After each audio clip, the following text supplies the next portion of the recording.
So I cut a rectangle of 30 inches by about 12 inches or 11 inches. Then, I sewed it round as a square first, like as a rectangle first. Then after doing that, I pleated the edges. I pleated the edges to become 5 inches. You can do yours to be 4.5 or even 3 inches. Please do not forget to iron stay on it. And then um I also have my sleeve, my actual sleeve I cut and sewn.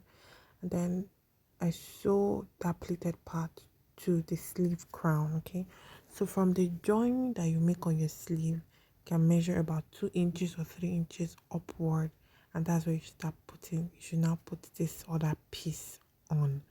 So that's the piece that's going to fall on the shoulder. So yeah, this is it before you now sew it to the armhole. Now this is how it looks. If you enjoyed this tutorial, do well to sign up for my corset class, which is just 5,000 naira. The link will be below. See ya.